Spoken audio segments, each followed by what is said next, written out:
Continúa nuestra noche de lobos aquí en la cadena SER, en busca del mito, la leyenda de un animal evidentemente fascinante. Y aquí yo lo digo, y no es que ponga la balanza a favor en la hemeroteca, que no es mi cometido, pero es que es abrumador, el desequilibrio, en este caso de los platillos, por parte de los votos de nuestros amigos. La verdad es que podéis seguir participando y seguimos recopilando vuestras historias y sensaciones respecto al lobo, a punto de desaparecer, repetimos, si no es por la intervención de Félix y sus programas. Y con amigos de Félix y de su equipo hemos seguido trazando esta especie de historia y de leyenda en torno a un animal. Los lugares de poder van a tener un papel importante a partir de ahora. Y en apenas unos minutos, nuestro compañero Nacho Ares, que acaba de prácticamente aterrizar desde su última investigación. Nacho, buenas noches. Buenas noches, Iker. ¿Qué tal? ¿Nos vas a hablar de un lugar que se llama? El Monte Arabí. Bueno, pues ahí queda, el Monte Arabí, uno de esos lugares donde pasan cosas, ocurren cosas, desde la antigüedad hasta hoy. Siguen pasando, eso afirman. Arqueología, misterio, luces, apariciones. Queremos redescubrir esta historia, que quizá tenga que ver con esto de los principios que rigen algunos lobos. Si os parece, nos marchamos ahora a Transilvania, porque incluso hasta el mito del vampiro más famoso de todos los tiempos, nos contaba el profesor del Brío que realmente en Rumanía creen que el vampiro, en el que evidentemente tienen su fe todavía hoy, imaginaos en el año 71-72 del muro, pues resulta que se convierte en lobo, o el vampiro es lobo, no humanizado. Incluso en muchas tradiciones, los vampiros viejos, se hablaba hasta del propio Vlad Tepes, para los niños, para la gente creyente en algunas aldeas, se puede convertir con unas pieles en lobo. Es el animal elegido muchas veces para la representación del mal. Así escuchábamos ayer al profesor del Brío bajo unas encinas ya oscurecidas, y de verdad que impresionaba porque estábamos en la ladera donde se habían producido los últimos ataques de lobos en Madrid, de esta última y recientísima semana. Su viaje a Transilvania evidentemente le marcó, porque además la población de lobos antes de la extinción era enorme y de grandísimas proporciones por las características diferentes de la fauna de la Europa del Este. Pero el lobo y el vampiro en ese país y en lugares emblemáticos eran una unión, una misma cosa. Nada más llegar a la Transilvania, conocí a una chica que me regaló un diente de ajo engastado en un arete de plata y me dijo que lo llevara mientras yo estuviera en esa región, porque de ese modo me protegería contra posibles ataques de los lobos. Hay dos castillos donde en uno de ellos se ubica Bram Stoker, la acción de su novela Drácula, pero lo ubica en el paso del Borgo, Pollinari. Ese castillo es prácticamente desconocido a efectos turísticos. Ese es el auténtico castillo medieval adusto, osco, y está sobre el paso del Borgo, que es un paso de lobos de siempre. Pues ahí en esa zona, pues una serie de crímenes que parece que no pudieron ser resueltos, los achacaban a la figura de un lobo, que digo, a figura de una persona encarnada, el lobo, que era ni más ni menos el Drácula, Vlad Tepes, el empalador. No el vampiro sí, pero tenía todas las marcas de vampirización de las víctimas, ¿verdad? Pero realmente decían que no había sido el hombre vampiro, sino que había sido el hombre lobo. Era Drácula convertido en hombre lobo. Catedrático Ramón Grande del Brío, experto en lobos y buscador de tradiciones que tienen que ver con el lobo. Ahora, nada nos ha impactado más, os lo aseguro, y esto es muy interesante bien, Nacho, para hacer historia, porque es pura historia, de cómo los enclaves arqueológicos, desde los dolménicos y sobre todo los enclaves ya sagrados, ejercen cierta fascinación o modificación de conducta en el lobo. Esto dices, bueno, es increíble, ¿no? Esto, Ramón, como... Y esto se conoce dentro del mundo lobero, y con sus publicaciones y sus polémicas. Y hablamos de la máxima autoridad española, y yo creo, por lo que nos hemos informado, europea, sobre el lobo. El único que ha hecho 5 monografías sobre el lobo. Desde el punto de vista científico, etnográfico e histórico. Y entonces él dice que durante 30 años de investigación, de toma de notas y de pisar esos lugares, se ha dado cuenta que hay una correlación. Unos lugares donde los lobos no atacan, donde los lobos, aunque puedan, no atacan a las piezas, e incluso una especie de rutas, sobre todo nocturnas, que ha hecho que se encuentren, por ejemplo, lobos ahogados en embalses, sin ningún sentido, porque podían orillar perfectamente, es un animal sumamente inteligente y astuto, porque seguían como un trazado. El embalse fue posterior a lo que ese trazado significaba.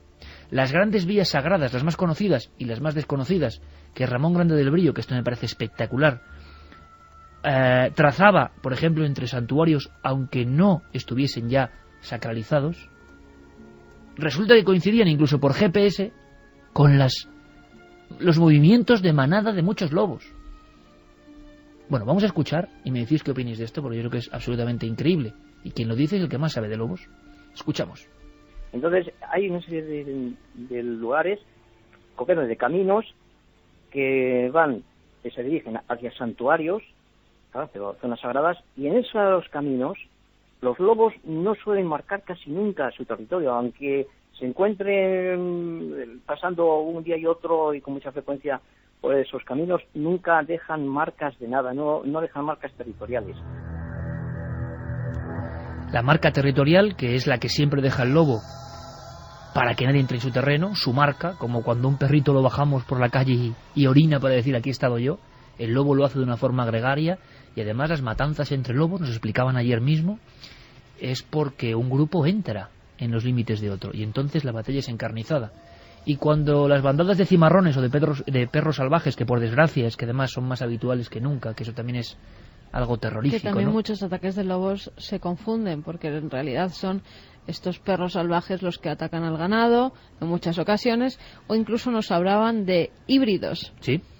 De perros mezclados con lobos. Normalmente es una perra inseminada por un lobo. Y esos híbridos, además, los distinguen fácilmente los especialistas, con lo cual muchas veces se echa en cara el ataque. Los ganaderos, sobre todo, confunden lobos con perros asalvajados o con perros silvestres y también con híbridos. Porque muchas veces no se ve al lobo cuando ataca. Cuando se ve, no hay duda, y lo estaréis viendo en las fotos que hemos distribuido en las webs, en la página de Facebook, en el blog de Carmen, están ahí las fotos. El lobo, cuando lo tienes muy cerca, como lo hemos tenido, pues es que es clarísimo. Mi opinión, se parece poco a un perro incluso de cerca. La cabeza, la forma de la cabeza, decían los expertos que tiene una mirada oriental, los ojos rasgados, ambarinos, y una especie de sonrisa. La boca es más larga y parece que tiene una especie de sonrisa, que puede helar la sangre, por cierto, según cómo se vea, ¿no? Pero lo cierto y verdad es que los lobos sí que hacen que el ganadero pueda denunciar, y al ser especie protegida, por ejemplo aquí, tienen que pagarle. Si es un perro asilvestrado no se paga. Y ahí también hay unas peleas que hay que decirlo, ¿no? Porque hay seguros que cuestan un poco más y que tendrían que hacer todos los ganaderos, que por cualquier muerte de cánido le pagan. Pero claro, hay que pagar ese seguro. Lo que quieren los ganaderos ahora, y en la prensa la prensa lo ha recogido, es que no contratar esos seguros, pero si sufren la muerte de alguno de sus animales, que la administración de turno se lo pague al completo, al 100%. Y es lo que se llama la guerra del lobo, la auténtica guerra del lobo, porque hay pastores, por ejemplo, imaginaos en Somosierra, o casi a las puertas de Madrid, que dicen, hemos estado pastoreando de una forma así toda la vida, con las ovejas sueltas, y ahora tenemos nosotros que cambiarlo todo porque viene el lobo, ¿no? Que viene el lobo. Bueno, vamos a hablar de lo que realmente interesa al nivel de misterio, y es qué pasa. No solo no marcan el territorio, sino que se comportan de ciertas formas, y lo que más me alucinó, que se comportan de ciertas formas en lugares que ya ni siquiera visitan los hombres, pero que son atávicos lugares de religión. Y me pone la carne de gallina porque lo comprobó el profesor del Brío incluso en las urdes con petróglifos.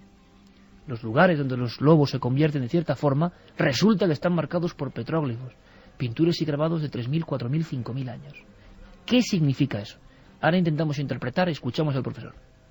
Esos son como lugares sagrados también para ellos, y efectivamente coinciden muchos de ellos. La mayor parte de ellos he cartografiado varios miles de kilómetros de paso de lobos a lo largo de varias décadas, y esos caminos donde ellos jamás marcan, que son los que utilizan los peregrinos, incluso los caminos que van a santuarios donde ya no hay culto, ahí nunca marcan, como digo, y coinciden con la existencia o bien de zonas de contacto de materiales litológicos diferentes, o bien son atravesados por corrientes magnéticas. Evidentemente hay una serie de fuerzas telúricas, fuerzas naturales, que vendrían a ser lo que, ahora recurro un poco a la tradición, que son corrientes, que eso está comprobado por la ciencia, que discurren por la Tierra, vamos.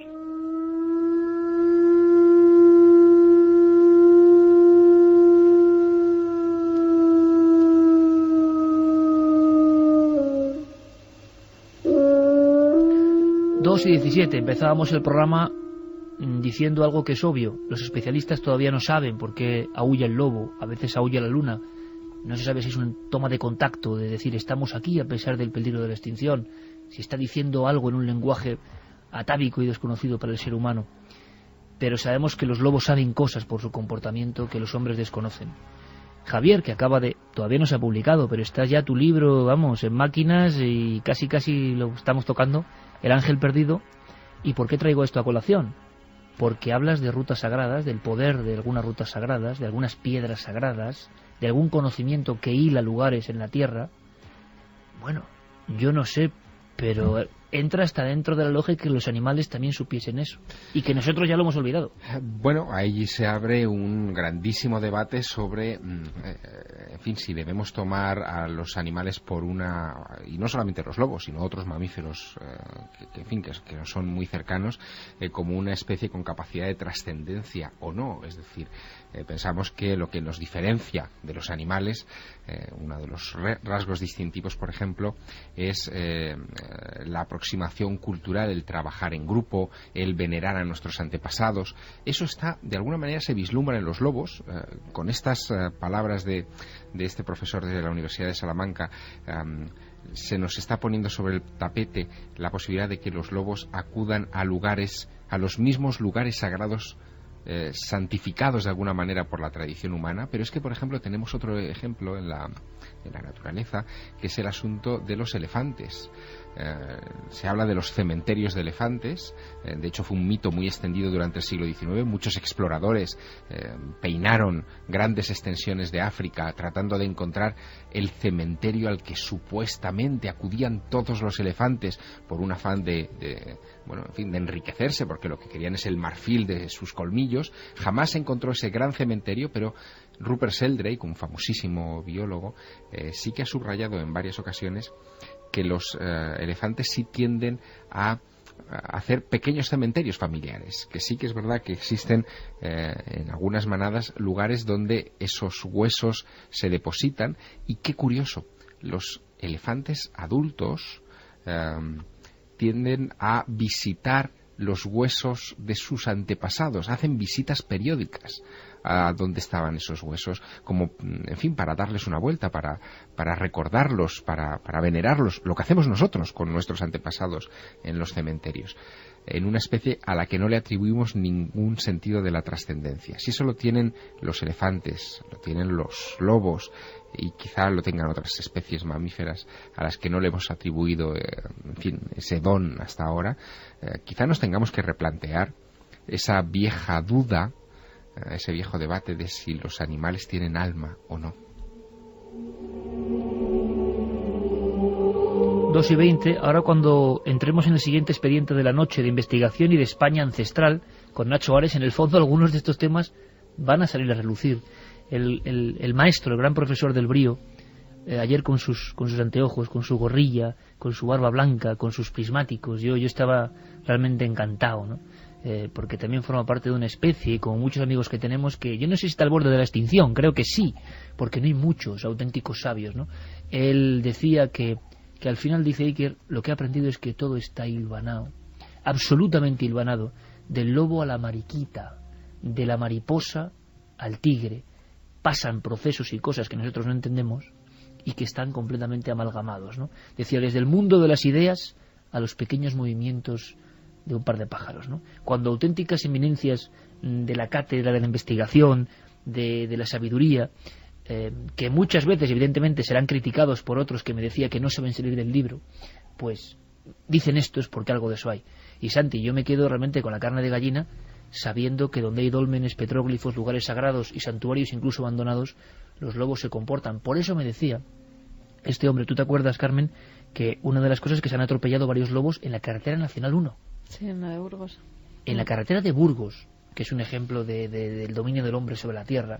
Tenemos las fotos, son muy desagradables, esas no las hemos puesto. Resulta que en mitad de la noche, grandes lobos y grandes lobas atravesaban en la oscuridad. ¿Cómo es posible que un animal tan astuto lo haga cuando es un fantasma que serpentea por todo y se ha atropellado por un coche, va como por un camino, por una ruta. Es la ruta que sigue. Y nos comentaba el profesor del Brío que eran esas rutas telúricas o magnéticas que siguen los lobos. Solo así es explicable que aparezcan, por ejemplo, 4 ejemplares en los últimos tiempos muertos en la Nacional 1, porque están volviendo a una tierra que fue suya en su día y siguen unas coordenadas. Qué curioso que en esas coordenadas aparecen viejas ermitas, aparecen viejos santuarios. Nos hemos preguntado 1000 veces, muchas veces con Nacho Ares, por qué los hombres construyeron sus lugares sagrados en cierto punto. ¿Por qué los lugares son sagrados? Exactamente. Como decía Eliade, ¿no? ¿Por qué lo sagrado? ¿Por qué el terror a lo sagrado, la fascinación con lo sagrado? Bueno, pues que los lobos sigan hoy en el siglo XXI a nuestras espaldas siguiendo eso. Claro, pero es que también en esas rutas se han construido casas, se han construido colegios, se han construido granjas, con lo cual esas rutas, esas sendas, el hombre es el que está quitando la tierra a los lobos, que era suya. Claro, en este mismo programa hemos citado muchas veces historias de perros, animales que llevan con nosotros miles de años, que son casi tan civilizados como nosotros, que ya han perdido también parte de su contacto con la naturaleza y que sin embargo son capaces de, sin ningún punto de referencia, recorrer cientos de kilómetros para regresar a sus hogares. Ellos evidentemente ven y sienten cosas que nosotros no. Los lobos, primos hermanos también, pero lo más probable es que nuestros antepasados también vieran y sintieran las mismas cosas, y esos lugares precisamente decidirán que eran especiales y los marcasen. Esa es la tragedia a la que me hacía referencia antes, que hemos perdido mucho por el camino, hemos ganado muchísimo, pero también nos hemos dejado cosas.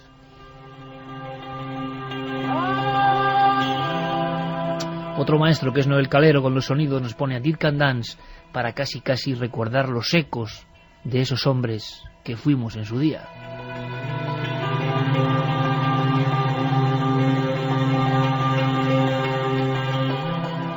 Podemos terminar el dossier de lobos, que daría muchísimo que hablar y muchísimos datos, con mensajes, ¿no? Y espero que nuestro público vea las fotografías y ahora me cuentas qué sentiste tú con esos lobos también, ¿no? Porque yo creo que es una experiencia, por eso igual lo estamos contando con tanta vehemencia, no debe ser lo mismo, ¿no? Pero después de haber tenido esta comunicación casi con ellos, pues nos vemos casi impelidos. ¿Qué dice la gente? Antonio nos decía, en una aldea de Albacete, donde iba de zagal, tenían un lobo que lo llevaban de pastoreo, le pusieron de nombre Manolo y lo encontraron de pequeño y jugábamos con él como si fuese un perro. Santi nos decía que en su pueblo se cazaba el lobo en un lugar cerrado, como un corro, a palos, y se gritaba por toda la calle, por todo el pueblo, para que la gente fuera a ese lugar para participar en la matanza, que era una auténtica salvajada. David desde Igualada: toda la vida recordaré la primera vez que estuve frente a un lobo, fue en un parque en Cangas de Onís, nos intercambiamos las miradas, estuvimos uno frente al otro y quedé prendado de su mirada. Abraham desde Valencia: en la sierra de mi pueblo hay muchísimas leyendas sobre los lobos y su misterio. Es más, el lobo forma parte del escudo de nuestro escudo de armas. Eso muestra la gran importancia de los lobos del ayer. María Elena Romero: gracias por el reportaje. En Japón el lobo es considerado como benefactor a los agricultores, sabio y protector de los hombres, mensajero de la diosa de la montaña Yamanokami. Es un animal mágico. Jesús nos decía que para el equilibrio ecológico, para que este no se rompa, tiene que haber lobos y demás animales, aunque resulten peligrosos para el ser humano. También el hombre es el más peligroso para todas las especies. Quique nos decía que el patrón de veterinarios y ecologistas en San Francisco de Asís, por su capacidad de amansar a los lobos que atacaban a la población de Gubbio, llegó a un acuerdo con el lobo para que no atacaran al pueblo. Marcos desde Cantabria: por cierto, muy interesantes los callejos de los lobos, construcciones que constaban de 2 altos muros convergentes que aprovechaban una pendiente de la montaña para acorralar al lobo y llevarle hasta la salida del embudo, que desembocaba en un foso en el que el animal moría apaleado. Tengo entendido que hay muchos por la zona de Burgos, aunque yo solo conozco uno en Selores, en Santander. Fíjate, en uno de esos recintos dieron caza a 2 lobos que acabaron con la vida de un niño. En el año 1974, en la zona de Orense, si no recuerdo mal, acabaron con la vida de un pequeño. Un caso que tuvo mucha polémica, ¿no? Sí, de un pequeño además de pocos años, no sé si eran 3 o 4 años, y la gente del pueblo hizo una batida, todo el pueblo se puso como en línea recta, lo llevaron hasta este lugar, iban además con lanzas para ensartar al animal en las lanzas y lograron dar con 2 de los 5 que había. ¿Cómo podemos contar, antes de pasar al siguiente expediente, a seguir viajando por la España ancestral y mágica, la sensación que tuvimos con los lobos? ¿Tú cómo la expresarías? Mágica. Yo es una de las mayores experiencias que he vivido en mi vida. No pensé nunca que podía estar tocando un lobo, no solo tocando un lobo, revolcándome con una loba, jugando con ella, literalmente como si fuera uno de mis perros. Era además una loba bastante arisca, nos decía Carlos, era una loba que no se acercaba a los seres humanos, tan solo a Carlos cuando iba a darle de comer y casi. Y la verdad que no sé por qué, en el primer momento me aceptó desde el primer momento. Yo recuerdo que ninguno de vosotros os pudisteis acercar y yo estaba tirada en una roca con ella encima. Se verán las imágenes en Cuarto Milenio, como estoy tumbada encima de una roca y ella se acerca a mi boca y me empieza a dar lametazos. Un momento, Iker, que no se puede describir con palabras, que hay que vivirlo, que hay que estar allí y que, bueno, va en mi mochila de experiencias únicas en esta vida. Pues podemos terminar el dossier del lobo, claro que sí, con Noel. Decía el aullido del lobo, que suene de nuevo, decía Félix de la Fuente en aquel programa mítico, con un nagra, para que es este aullido del lobo, realmente es este, además, este exactamente. Y decía Félix aquello de para que el sonido del aullido del lobo no deje de escucharse en nuestro país, porque estaba a punto de desaparecer, a punto. Hace poco, ¿verdad, Javier?, vimos la película Entre Lobos. Sí. Maravillosa historia creada por un buen amigo, Gerardo Olivares, la historia de aquel niño del que hablamos, que vivió entre lobos, Marco Rodríguez Pantoja, 13 años solo con lobos. Cada uno que opine lo que quiera, porque este tema es delicado, evidentemente, hay diferentes perspectivas. La fascinación que ejerce el lobo queda clara en nosotros, y quizá por lo que representa. Pero había una frase que dijo ese niño, que yo creo que puede resumir perfectamente casi todo en torno al lobo. Cuando Marco Rodríguez Pantoja es atrapado como una alimaña humana y vuelve a la población en la sierra de Andújar, vuelve a la vida después de 13 años de convivir con los lobos. Los lobos, como en el mito de Rómulo y Remo, le habían hecho uno de los suyos. La loba, cuando estaba casi muerto de inanición, solo y abandonado por los hombres, le había dejado trozos de carne y le había protegido con calor dentro de la lobera. Cuando Marcos volvió a la civilización, así nos lo contaba el hombre que hizo todo su seguimiento psiquiátrico, tuvo una frase tremenda, ¿no? Él empezó a relacionarse con su género, el ser humano, pasó unos años, trabajó, y un día le preguntaron, oye, ¿cómo ha sido tu regreso a la vida? Con los hombres, con tus hermanos. Y él, con cierta sabiduría que solo pudo dar quizá el contacto en las serranías inhóspitas de Sierra Morena, dijo, pues fíjese, tengo una enseñanza clara de todo esto. He aprendido que los hombres engañan. Los lobos, no.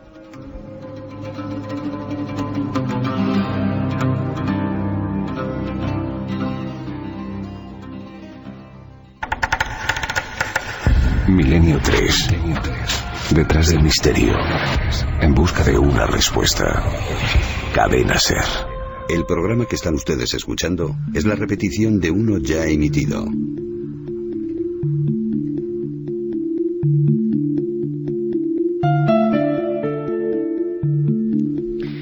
Nuestra nave radiofónica continúa, no puede parar un minuto, y marcha ya hacia un lugar que queremos redescubrir. Si hemos hecho lo propio quizá con parte del mundo de los lobos, y ahora vosotros, amigos y amigas, podéis investigar, podéis seguir su mirada para ver qué sentís, podéis aprender, ¿por qué no hacer lo mismo con un entorno concreto? Quizás sea este un lugar sagrado, un lugar de esos donde pasan cosas, desde los tiempos más remotos. Monte Arabí, Nacho. ¿Qué tal, Iker? Desde luego un lugar, ahora cuando te escuchaba en los últimos minutos hablando de esas rutas mágicas que realizan los lobos, de esa intrahistoria que ha quedado marcada, bueno, de una manera no solamente mágica, sino también energética, de esos lugares telúricos con los que cuenta muchísimos de ellos la península ibérica. Yo creo que el Monte Arabí, al norte de Murcia, lindando prácticamente con la provincia de Albacete, es uno de esos lugares insólitos, mágicos, que ha permanecido con estas características desde hace miles de años, ¿no? Las pinturas rupestres que ahí se conservan, las más antiguas son de hace unos 12.000 años, dicen los arqueólogos, y es curioso que al contrario de otros, me comentaban estos días, ¿no? Liborio, el arqueólogo de Yecla que está ahí trabajando, me decía que al contrario de otros lugares de la cornisa, bueno, de la franja levantina, con pinturas rupestres similares, en donde podemos ver estos dibujos en lugares inaccesibles, aquí en el Monte Arabí, en Yecla, están muy cercanos, es decir, están bueno, en las faldas del monte, ¿no? Lo que posiblemente lo convierte en un lugar, en un santuario, en un punto de encuentro sagrado al que durante miles y miles de años ahí, pues, los habitantes de ese lugar pues iban allí a realizar sus rituales, a tener sus encuentros, etcétera, ¿no?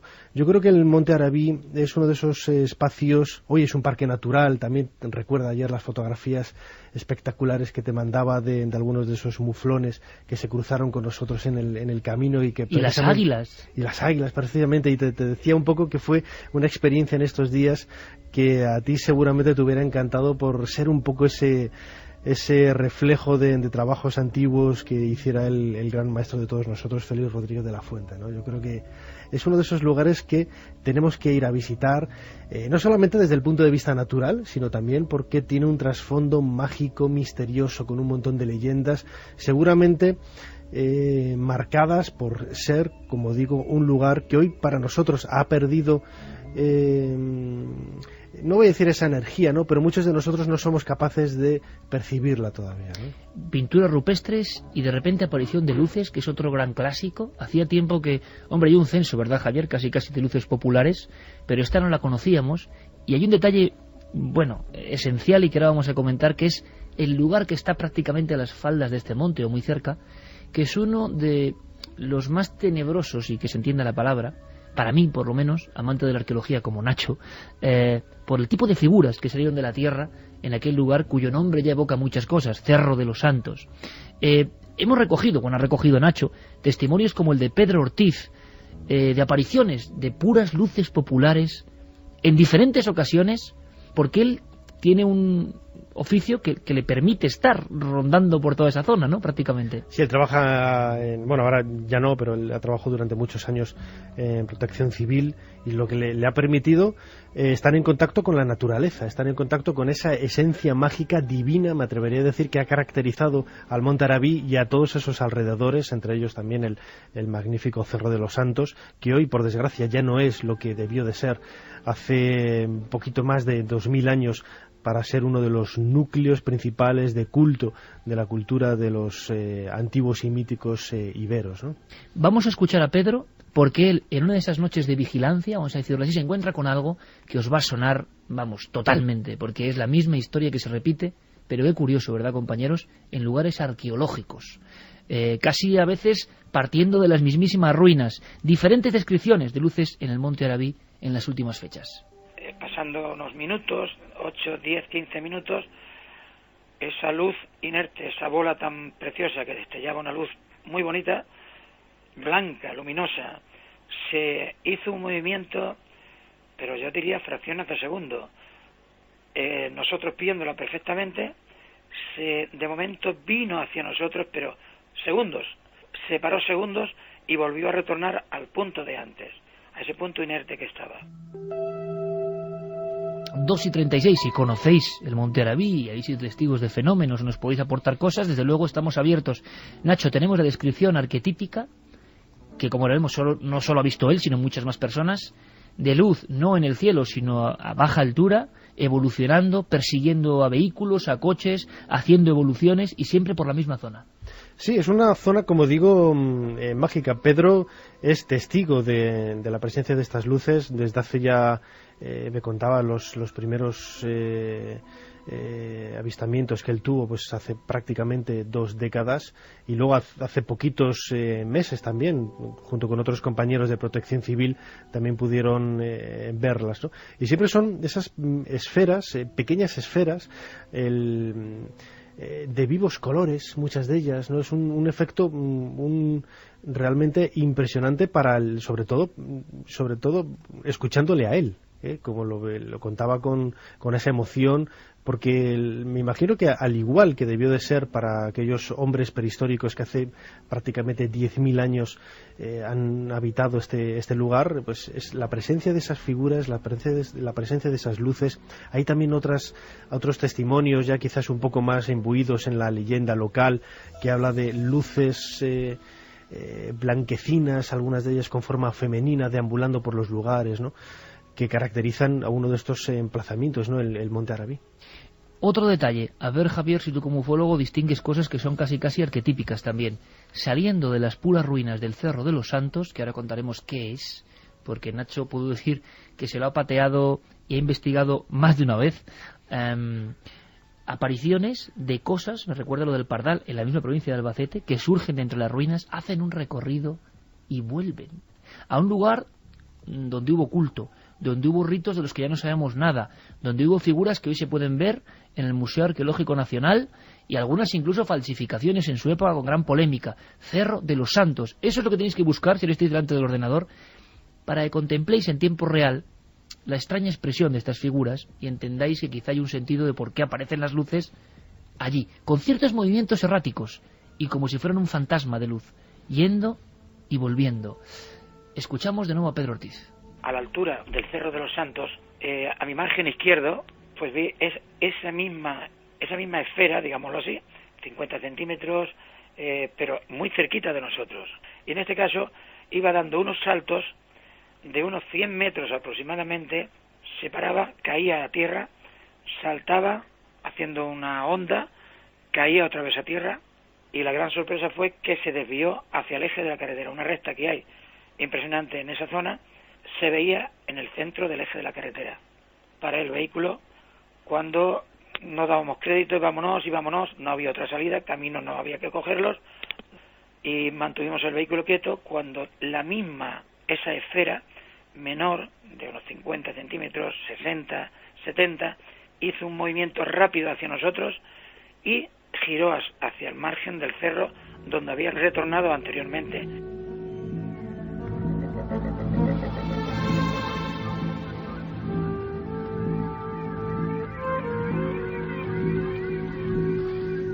Cerro de los Santos, descripción perfecta de un testigo, 602 metros de altura, junto al Monte Arabí y en las inmediaciones del lugar sagrado, como antes hemos hablado, va y vuelve la luz. No es la primera vez ni será la última. Hay un largo censo de lugares asociados precisamente a la aparición de ese tipo de luces y unas pocas de ellas, desde luego, han trascendido el localismo y se han convertido en luces de referencia, luces populares, las conocemos nosotros. Quizá las más significativas son las que se dejan ver todavía a fecha de hoy en las inmediaciones y sobre la montaña de Montserrat, ese macizo a 50 kilómetros de Barcelona, que tiene una altura máxima de unos 1.200 metros más o menos en el pico de San Jerónimo, y que, bueno, pues desde la más remota antigüedad está asociado a ese tipo de apariciones. El hallazgo de la Moreneta, de la Virgen Negra, se produjo precisamente porque una serie de luces indicaron el lugar a los pastores donde tuvieron que buscar la figura de esa Virgen sedente con el niño.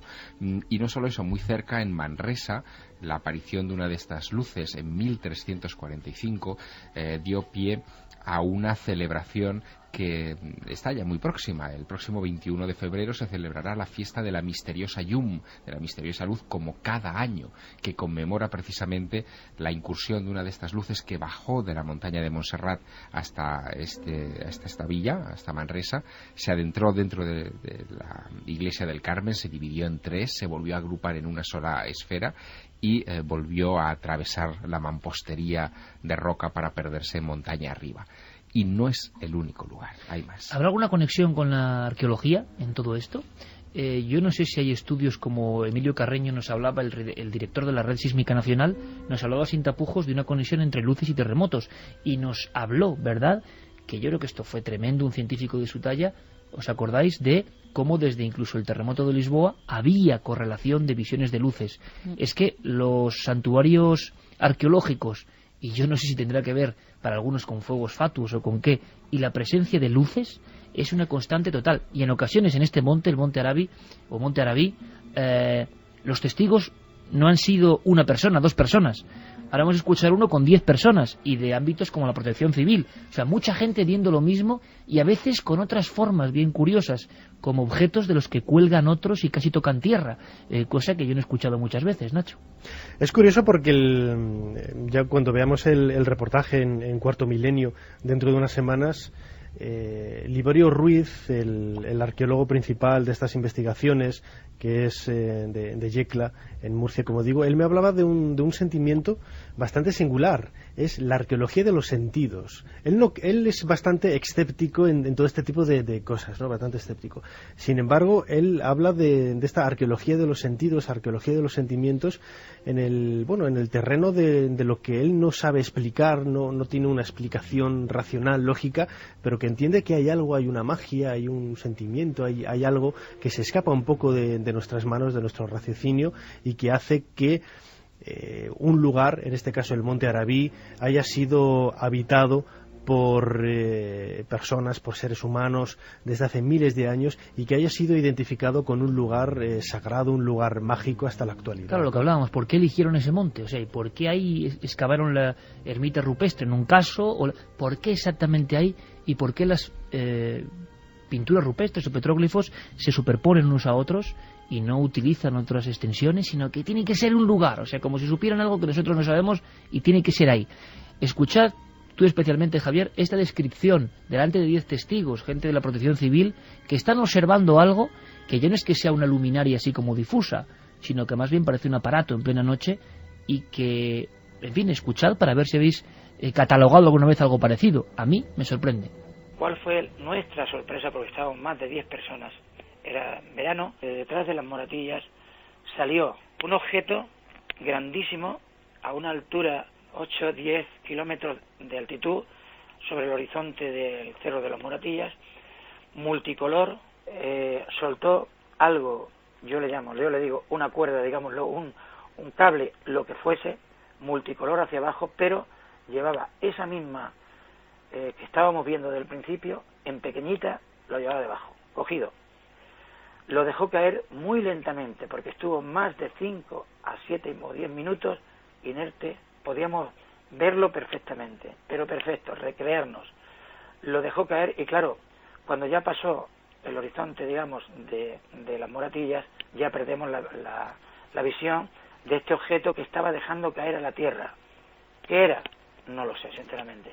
Y retornó, y en el momento que eso quedó dentro de esa esfera grandísima, esa estrella o esa lo que fuese, no lo sé, quedó dentro, cruzó el firmamento, en visto no visto.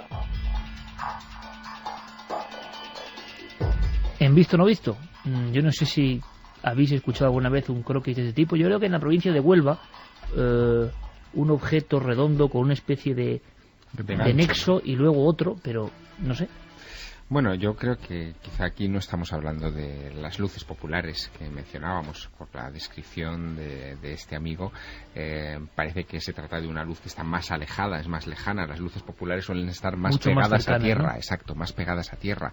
De hecho, una de las hipótesis que se ha barajado durante muchos años, pero que es contradictoria con lo que sabemos de la información geológica, es que algunos de estos fenómenos luminosos se provocan por piezoelectricidad, es decir, es la fricción de dos capas de roca que durante un movimiento sísmico hacen que el gas que se emana desde el subsuelo en ocasiones pueda prender y pueda provocar ese tipo de fenómenos. ¿Cuál es el problema? ¿Cuál es la anomalía aquí? Y es que, por ejemplo, este testigo está hablando de una observación que dura de 5 a 7 minutos. Ninguno de esos fenómenos piezoeléctricos puede durar tanto. El gas se consume muy rápidamente y tampoco es capaz de hacer unas maniobras demasiado complejas, ni de enganchar otra esfera, por ejemplo, como nos decía, y arrastrarla o parecer que la deja caer. Nada de eso se corresponde con este tipo de fenómenos de luces populares. Habría que hablar, por tanto, bueno, de esa palabra que nos gusta, ¿no? Y que algunos han sustantivado, yo me resisto a hacerlo, el diccionario de la Real Academia ha sustantivado, creo que por desgracia, porque la ha definido mal, y es la de objeto volador no identificado, ¿no? La RAE lo define como nave extraterrestre, no lo es un objeto volador no identificado. Se habla también, Nacho, de apariciones de figuras, también otro clásico, de figuras blanquecinas, de figuras con aspecto de mujer, desprendiendo cierta luz, y acudiste incluso a historiadores y a personas porque el Monte Arabí tiene una visión multidisciplinar. Hay personas que se han juntado para ver las extrañas pinturas rupestres, para ver los restos arqueológicos, para ver la presencia de culto sagrado. También hay historias de objetos volantes o de luces a diferentes alturas, y lo que faltaba, también existen las apariciones en ese monte. Sí, hoy, bueno, quizás en algunas ocasiones podríamos estar etiquetándolo mal como apariciones marianas, ¿no? Desde luego no estamos hablando de este caso, ¿no? Nadie ha mencionado nunca la presencia de la Virgen en este lugar. Yo creo que es el único detalle mágico e insólito que falta al Monte Arabí. Pero sí que es cierto que estas luces insólitas han sido identificadas, han sido marcadas pues con ese toque femenino, ¿no? Con ese toque femenino que da todo aquello relacionado con el mundo de la magia, con el mundo de lo insólito, sobre todo cuando hablamos de una esencia demasiado quizás sofisticada o demasiado elegante, ¿no? Como son muchas de estas luces pequeñas, porque por ejemplo Pedro Ortiz, lejos de identificar las luminarias con ovnis, él hablaba de un espectáculo insólito. Recuerdo que delante de la cámara se estremecía, aunque hubieran pasado casi dos décadas, ¿no? Se frotaba los brazos diciendo, pues bueno, manifestando un poco esa emoción de la que había sido testigo y de la que todavía era, recordando la presencia de estas luces. Nacho encontró a otros historiadores y otros expertos y a otros estudiosos del monte, como José Puigdeforte, y nos contaban esto, la voz del pueblo, de la investigación, de lo que está pasando en su entorno, y que yo creo que tiene que ser conocido. Nuestro agradecimiento, por supuesto, al gran amigo Joaquín Adenza, que fue el primero en darnos la pista y en decirnos, oye Iker, que hay un sitio que tiene arqueología, que uno de los grandes santuarios de la antigüedad, del Cerro de los Santos y más enigmático, está a su vera, que hay ovnis, que hay apariciones. Digo, bueno, esto hay que contarlo. Hubo un hombre que vivía aquí en la calle San Ramón, a finales del siglo XIX, que en cierta ocasión estaba en el Arabí y vio allí al atardecer, vio como una figura femenina luminosa que se le iba acercando, y el hombre pues se quedó allí parado, bueno, el hombre asustado completamente, y que al poco tiempo desapareció. Hay gente también que ha visto ovnis, que ha visto señales. El Cerro del Arabí es un lugar telúrico, es un lugar de atracción magnética, pero una atracción magnética buena, que el que está allí se siente bien, ¿no?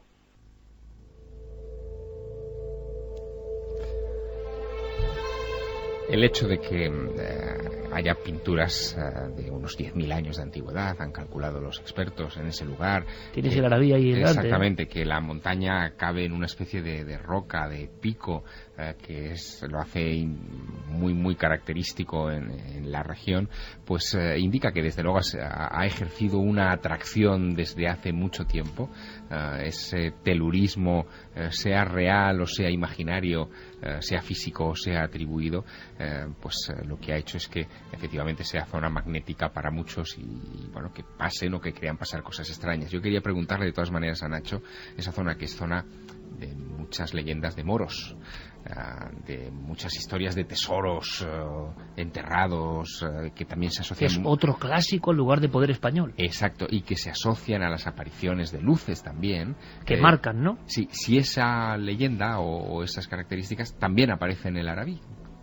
Efectivamente, sí. Hay una cueva que se llama la Cueva del Tesoro, que no falla, es que siempre no falla, realmente yo creo que es ¿Cuántas cuevas del tesoro habrá en España?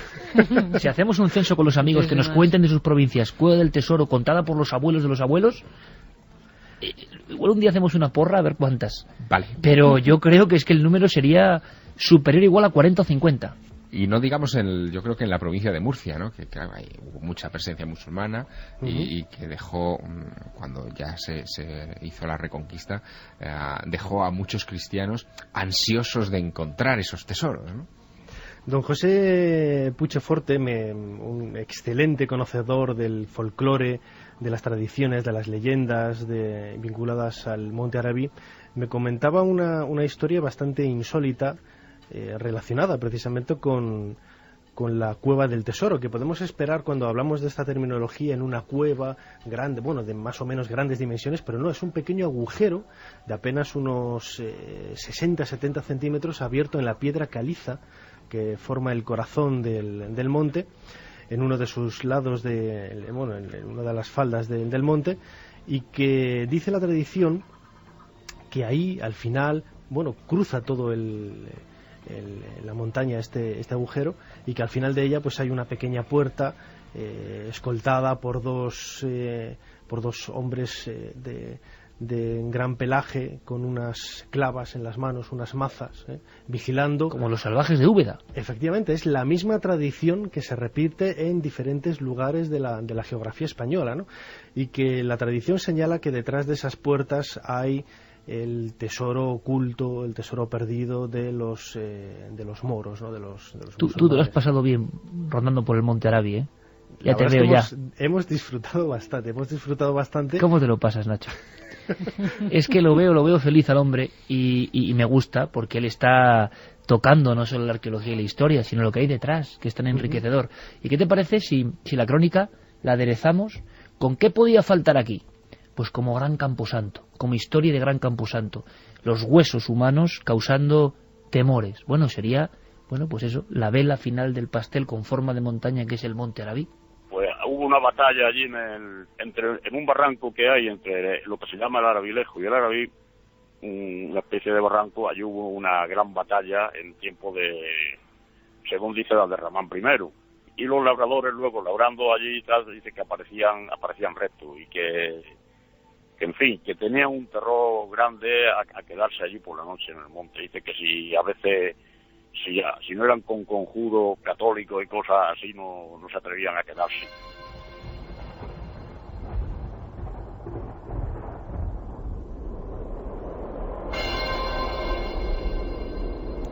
Conjuros, huesos, presencias. Por cierto, las pinturas rupestres, ¿hay alguna que te llame especialmente la atención? ¿Están muy deterioradas? ¿Se pueden ver? ¿Tienen formas extrañas? Hay dos tipos de pinturas, unas más animalísticas, podríamos decir, las típicas representaciones de toros, de caballos, de équidos. ¿Os dais cuenta que el lobo nunca aparece, por cierto? Efectivamente, no aparece, es como ese icono maldito, podríamos decir, ¿no?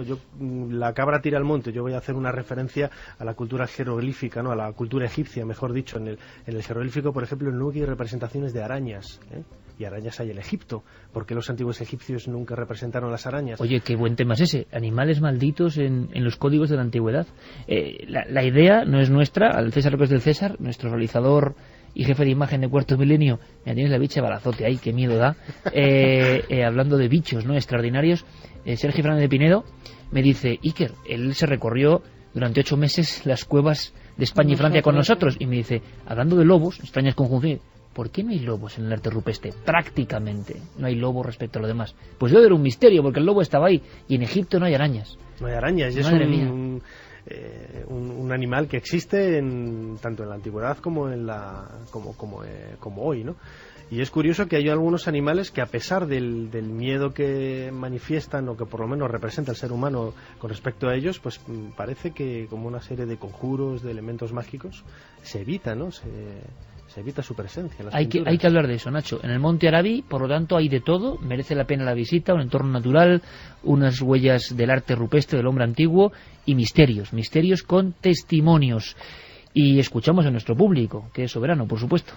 Pues Carlos Torrado nos dice que es uno de tus grandes fans, y sobre lo que estáis hablando de las cuevas, dicen que en Zamora está oculta la cueva de Viriato, en la que guardaba sus tesoros. Si quieres te digo de dónde soy. Pues sí, dínoslo. Papero Serrano nos dice: buenas noches, milenarios. Se comenta que grupos de gente pertenecientes a no se sabe qué secta, entre comillas, o grupo religioso, celebran rituales en algunas de sus cuevas, lo cual es fácilmente constatable por los numerosos restos de velas que quedan en el lugar. Se habla de personas semidesnudas, con la cara tapada, en medio de una multitud de velas encendidas, realizando rituales con nadie sabe qué propósito. Será otro tema, otra semana, pero hemos recabado información que pone los pelos de punta, de santuarios rupestres absolutamente desconocidos, con signos indescifrables, esotéricos, antiquísimos, y que ahora, o sea, estas noches, gente con conocimiento esotérico y satánico está reutilizando. Que en el siglo XXI se esté reutilizando estos lugares de dificilísimo acceso, complicadísima llegada, con signos y conocimiento. Ostras, pues estremece bastante, ¿eh? Pero no es un fenómeno español, Iker. Ocurre también en otras esto partes. está ocurriendo también desde hace unos años. En el Reino Unido especialmente hay una especie de revival, probablemente céltico o neocéltico, vamos a llamar así. Pagano. Pagano, sí, pagano, evidentemente, que está acudiendo a estos santuarios prehistóricos y los está como activando. Está ocurriendo en Francia, está ocurriendo en las alineaciones de megalitos de Karnak, por ejemplo, y en otros lugares. Es decir, que no es un fenómeno español, es un fenómeno, yo diría que neomegalítico, por utilizar un término, ¿no? Y habrá que seguirle la pista, desde luego que sí. Y tanto. Nos dicen también que el monte Arabí es muy rico en yacimientos y restos arqueológicos de todo tipo. También existen muchas leyendas y mitos sobre este bello y enigmático monte. Nos lo comentaba Nicolás. También hay personas que nada más poner un pie en alguno de sus lugares, al bajar del coche han sentido un fuerte mareo e indisposiciones que le han obligado a abandonar el lugar de forma inmediata. Se refiere al monte Arabí. Sí. O sea, gente que ha recibido un shock pero negativo. Sí, Lugares de hay, poder, ¿no? Hay, desde los dos puntos de vista, o sea, hay contradicciones. Por ejemplo, Joaquín Abenza nos manifestaba su recargamiento, podríamos decir, ¿no? de energía positiva, y hay otros que en el momento de estar ahí pues no aguantan y se tienen que ir. Pues como casi todos los lugares sagrados potentes, Nacho. En Murcia hay bastantes pinturas rupestres. Yo visité las de Yecla y en el Pantano, Valdeinfierno también las hay. Como siempre, muy buen programa. Nada mejor para un sábado. Gracias, nos lo decía Raquel desde Lorca.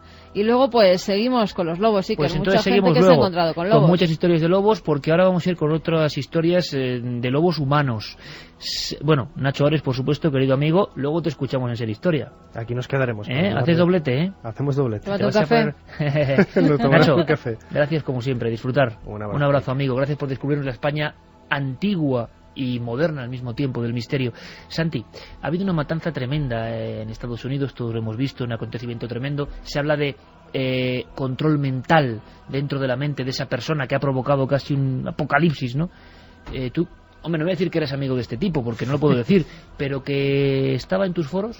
Pues curiosamente, y eso lo comentaremos, la sorpresa ha sido encontrarme con que un foro de conspiración que yo frecuento y que es muy conocido estaba precisamente frecuentado por este asesino. Milenio 3.